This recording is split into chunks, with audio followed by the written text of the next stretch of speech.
오늘은 토트넘 얘기입니다. 네. 토트넘 얘기 사실 최근에 좋은 이야기가 썩 많이 나오고 있지 않고요. 일단 챔피언스리그권이 점점 멀어져 가고 있고요. 그렇죠. 격차가 벌어지고 있다는 것만으로 이거 위기라고 지금 할 만합니다. 이적설은 우측 풀백 포로 정도 이야기가 나오는데 그것도 지금 당장은 쉽지 않은 상태. 그렇죠. 최근 가장 이야기가 많이 나오고 있는 것은 바로 감독직에 관련된 얘기인데 이번 시즌을 끝으로 콘테, 토트넘이 더 이상은 같이 가지 않는 방향성에 대한 이야기들이 기사화되고 있고 토트넘 팬들은 과연 콘테와 더 이상 쭉 함께하는 것이 맞는가? 이제는 이야기가 나오고 있는 토마스 투헬이 토트넘에 온다면 훨씬 더 좋지 않을까라는 이야기도 제법 공공연히 나오고 있습니다. 지금 그런 분위기가 될 법한 게 일단 성적 누가 봐도 안 좋죠. 네. 그리고 일정이 맨시티 플럼 맨시티예요. 그렇죠. 네, 이 일정 자체가 굉장히 부담스럽기 때문에 네. 이 상황에서 콘테 감독은 극적으로 결과를 내기 힘들 것이고 그러면 지금 바라보는 것 이상으로 위기에 몰릴 가능성이 있다.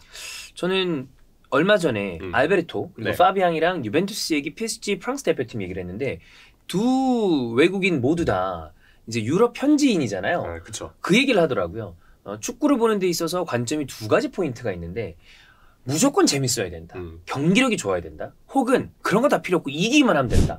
자, 그런데 지금 콘테의 토트넘은 경기력적인 측면에서 굉장히 많이 아쉽고 그렇죠.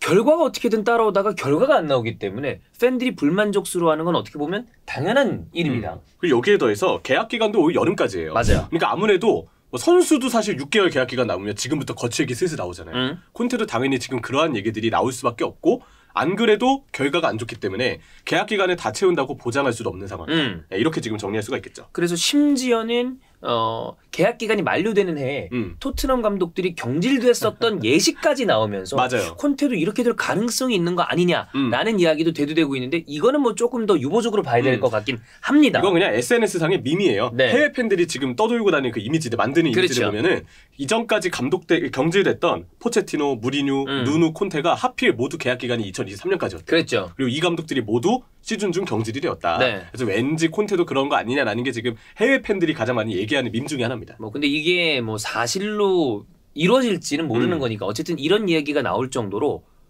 콘테 감독에 대한 네. 어떤 여러 가지 분위기가 심상치 않은 것은 사실인 것 같습니다. 딱 보면 그거죠. 구글에 안토니오 콘테를 검색했을 때 연관 검색어에 경질이 뜨긴 한다. 네. 그런 정도로 표현할 수 있습니다. 자, 그러면 콘테가 이런 이야기를 듣는 이유, 콘테의 문제점에 대해서 체크를 해보면 될 것 같은데 우리가 조금만 뒤로 돌려보면 사실 이런 상황을 예측한 사람이 있었죠. 찬우 형입니다. 맞아요. 네, 찬우 형이 콘테 관련된 이야기를 하면서 콘테 감독은 굉장히 좋은 부분이 많은 사람이다.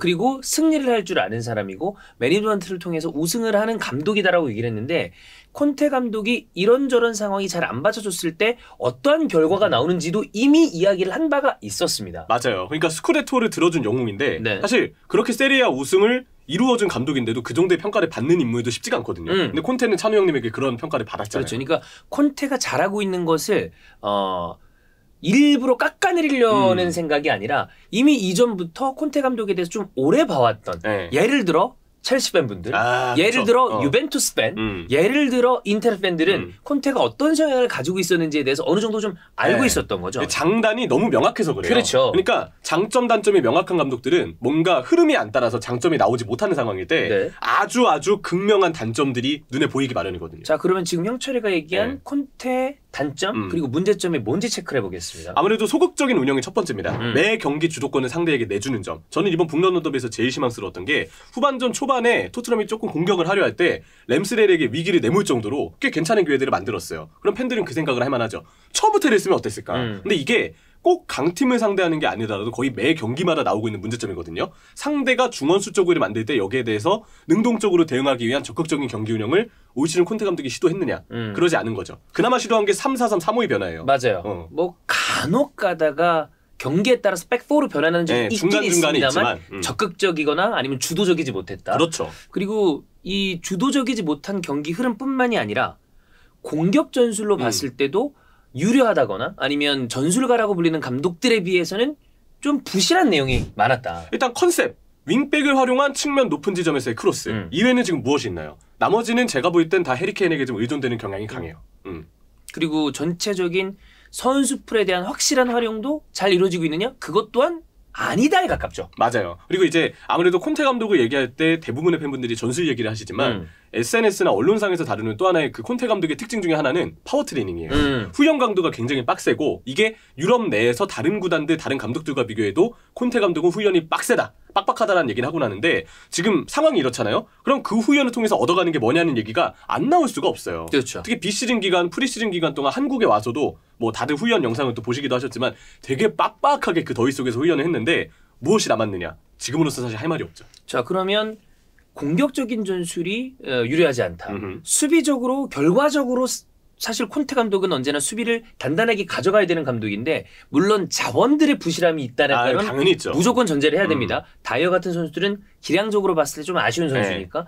그래서 수비가 불안해. 그런데 결과도 못 가져와. 이러면 어떻게 보면 지금 토트넘은 거의 가져오는 것이 없다라고 해도 과언이 아니다. 그렇죠. 이렇게 그러니까 보면 될 것 같습니다. 장점은 지금 보일 일이 없는 거예요. 장단이 명확한 상황에서 단점만 지금 눈에 보이는 거죠. 네, 자 그럼 이런 상황에 당연히 놀고 있는 감독들, 어떤 팀에 소속돼 있지 않은 감독들과 연결이 되기 마련인데 지금 이야기가 슥슥슥 나오고 있는 것은 바로 토마스 투헬입니다. 네, 사실 지금 무적인 감독들 중 탑 티어 감독입니다. 그렇죠. 네. 투헬 감독이 지금 링크가 나오고 있는데 콘테가 몇 달 안에 그만둘 경우 토트넘 제안에 투헬이 열려있다는 얘기까지 나왔어요. 이게 사실 중요하죠. 네. 결국 토트넘 구단이 관심을 가진다 해도 투헬의 의중이 어떠느냐가 중요한데 그렇죠. 지금 이제 리자르 킨셀라의 얘기에 따르면 그래도 투헬이 의중이 있어 보인다 정도라는 언급까지는 나오고 있습니다. 물론 이게 어느 정도 신빙성이 있는지 우리는 알 수는 없습니다. 다만 만약에 콘테 감독이 중도의 팀을 떠나게 된다거나 이렇게 됐을 시에 분명히 쉬고 있는 감독들한테 오퍼를 넣을 텐데 그중에 토트넘이 노릴 수 있는 가장 최상의 감독이라는 것은 절대 변함이 없는 상태고요. 그렇죠. 그리고 지네딘 지단 같은 감독은 사실 어느 쪽으로 방향성을 가져갈지 좀 명확한 감독이기 때문에 토트넘으로 올 가능성은 굉장히 적다고 봤을 때 프리미어리그 경험이 있는 투엘은 가능성이 열려있다고 보는 게 틀린 이야기거나 이상한 이야기는 아닙니다. 맞아요. 지단과 비교해봤을 때 본인의 의중은 그래도 투엘이 조금 더 있지 않겠느냐고 그렇죠. 바라볼 수 있는 상황이니까. 그리고 근데 중요한 건 그 의중이에요. 공교롭게도 첼시 감독이었던 감독들이 토트넘으로 오는 경우들이 제법 많았습니다. 안비보부터 사실 좀 우리가 언급을 할 수 있죠. 빌라스 보아스, 무리뉴, 콘테, 그리고 지금 이야기 나오는 투헬까지 모두 다 비슷한 경험들을 가지고 있는 감독인데 자 그러면 어느 정도 현실성이 있는지를 체크를 해봐야 되고 어떤 효과를 가져올 수 있는지도 체크해봐야 됩니다. 맞아요. 현실성은 어떻게 보나요? 현실성은 지금으로서는 높게 보기 힘들어요. 왜냐하면 토트넘 보드진과 투엘 감독이 과연 평화롭게 협업할 수 있을까? 아직은 잘 모르겠습니다. 분명 투엘에게 약속을 해야 되는 것들이 꽤 많을 거라고 생각을 해요. 그래서 저는 몇 가지 변수가 좀 있을 거라고 생각을 하는데 첫 번째, 과연 토트넘은 투엘 감독을 잘 지원해줄까? 보드진이 물론 지원을 마음 먹는다고 했을 때는 충분히 해줄 수 있겠지만 그동안 토트넘의 행보를 보면 한 감독에게 꾸준히 구단이 만족할 만큼의 지원을 했던 구단은 아니라고 말하고 싶거든요. 그런 부분에서 투엘이 오더라도 자신의 입맛에 맞게 구단의 지원이 행해지지 않을 가능성이 있고 그때 투엘은 참지 않는 감독이다. 이런 점은 좀 변수라고 볼 수 있습니다. 그리고 첼시의 로만 시절에 로만 시절, 그러니까 로만 시절과 토드 볼리 타이밍을 가른다고 봤을 때 투엘 감독은 그 두 가지를 모두 겪은 감독인데 로만 시대의 첼시에서는 별다른 문제가 없었습니다. 다만 토드 볼리 쪽으로 오고 난 다음부터는 약간의 문제가 있었고 물론 성적도 그렇게 좋지는 않았기 때문에 맞아요. 여러 가지 복합적인 이유로 첼시를 떠난 투헬인데 투헬의 전체 커리어로 봤을 때 구단과 항상 부드럽게 지내는 감독은 절대 아니거든요. 지금까지 전적이 그래 왔습니다. 사실 그 부분 때문에 또 하나의 변수가 있어요. 아까 투엘의 의중을 얘기했는데 구단의 의중도 중요합니다. 우리가 봤을 때 이 감독은 너무 성격이 안 맞아서 안 될 것 같다라고 여긴다면 구단이 데려올 마음이 없을 수도 있어요. 그러니까 본인들이 제어하기 쉬운 사람은 절대적으로 아니거든요. 왜냐면 투엘이 정말 좋은 감독인 건 맞지만 정말 실무진 입장에서 봤을 때 성적, 경기력 이걸 떠나서 구단이 다루기 힘든 감독이면 의외로 껄끄러워할 수 있는 경우들이 제법 많다고 생각을 하거든요. 그런 부분에서 토트넘 구단이 약간 껄끄러워할 수 있다는 것도 무리는 아니다. SNS상이나 언론상의 보도도 고위층이 투엘에 열렸는지 불확실하다는 얘기들이 일단 나오고는 있습니다. 마지막 변수인데 이거는 사실 변수이긴 하지만 제가 무조건 투엘 감독의 손을 들어주고 싶진 않아요. 영입의 권한을 어느 정도 줄 것이냐. 근데 투엘 감독이 도르트문트나 첼시에서 나름 본인이 관심 있었던 대상이나 혹은 데려오려고 했던 선수들을 봤을 때 혹은 데려왔던 선수들을 봤을 때 다 성공했다고 말하기도 힘들어요. 그러니까 투헬 픽들이 만약에 모두 다 성공했다면 어떤 팀도 그래 너한테 전권을 주겠다라고 얘기하겠으나 사실 굳이 따지자면 오바메양 투엘이 제외를 하기 위해서 어떤 영입에 관련됐었던 선수임에도 불구하고 물론 투엘이 어떻게 썼을지 계속 같이 있었다면 모르겠으나 사실 기량 부분에서 많은 의문부호가 있었던 선수인데도 결국엔 데려왔거든요. 맞아요. 지금 부진하고 있습니다. 뭐 이런 걸 생각해봐야 됩니다. 도르트문트 때나 첼시에서 영입 수완들이 좋지 않고 이번 시즌 특히 첼시는 영입생들이 대체적으로 부진하거든요. 그래서 이 선수들 중 모두가 투엘의 픽이라고 말할 수는 없어요. 하지만 그들 중 일부는 분명 투엘의 픽인데 그렇게 보더라도 확률상으로 투엘의 픽이 성공하지 않았던 적이 많았다. 네. 그런 부분들을 얘기할 수 있고 토트넘의 스쿼드는 누가 봐도 리빌딩이 필요하거든요. 필요하죠. 예, 지금의 선수단으로 좋은 성적을 내는 것도 중요하지만 향후 스쿼드의 방향성을 잡아주는 것도 필요한데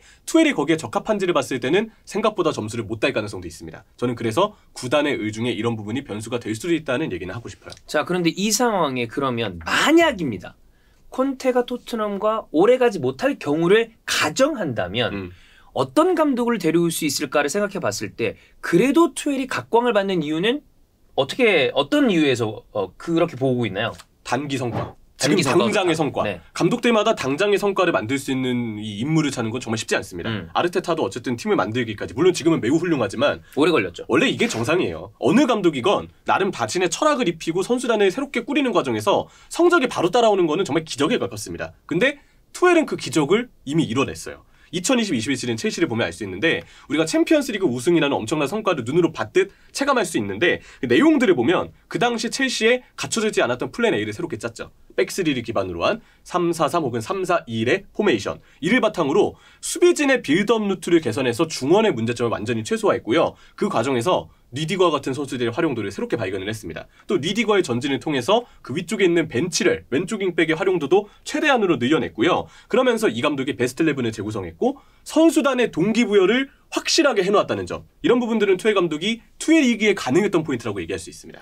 그리고 아무래도 우리가 생각할 수 있는 투엘 감독의 장점이라고 한다면 박스 근처까지 확실한 패턴을 만들어서 공격진들의 공격력을 좀 극대화시킬 수 있는 전술적인 역량을 가지고 있다라고 평가되는 감독인데 손흥민과 케인은 비교적 이번 시즌 손흥민 선수의 스탯이 좋지 않습니다. 케인도 득점력은 꾸준히 올라오고 있습니다만 경기력적인 측면에서 아쉽다는 평가가 맞아요. 있는 것도 사실입니다. 모든 경기가 그렇지는 않습니다만 그런데 손흥민과 케인은 프리미어리그에서 최강의 듀오라는 것을 모두 다 알고 있다는 걸 가정을 한다면 투헬이 이 그림을 만졌을 때 또다시 좋은 시너지가 날 가능성도 충분히 있다. 맞아요. 이것도 생각해 볼 수 있어요. 그래서 지금 봤을 때 토트넘의 스쿼드를 그대로 첼시하고 대입을 해보잖아요. 사실 수비진은 지금 토트넘 수비진이 이거 어느 감독이 와도 살리기가 힘듭니다. 개개인의 문제가 있기 때문에. 그리고 중원 쪽만 보더라도 호이베르가 아무리 살림꾼 역할을 한다 해도 빌드업을 주도적으로 이끌진 못하고 여러 상황들을 봤을 때 그때 첼시의 중원이 1차 비중을 우선 비중을 두었던 게 아닌 것처럼 토트넘도 그렇게 투엘 감독이 보고 있을 가능성이 커요. 근데 수비진도 그 당시 리디거가 있었던 첼시와 다르게 지금으로서는 그림을 그리기 힘드니까 결국 감독의 픽의 무게가 최전방으로 갈 가능성이 크죠. 그러면 케인과 손흥민 이미 프리미어리그에서 검증됐고 충분히 결과를 바꿀 수 있는 이 듀오의 장점을 극대화하는 방향으로 일단 팀의 컨셉을 잡지 않겠느냐는 게 제 생각입니다. 네, 아직 아무것도 정해진 건 없습니다. 콘테와 토트넘이 언제까지 2년을 이어갈지 혹은 시즌 중도에 그 2년이 끝날지 그다음 새로운 감독이 투엘이 올지 아무것도 정해진 것은 없으나 분명 현재 토트넘과 콘테는 아슬아슬한 것은 사실이다. 네. 이렇게 보면 되겠습니다.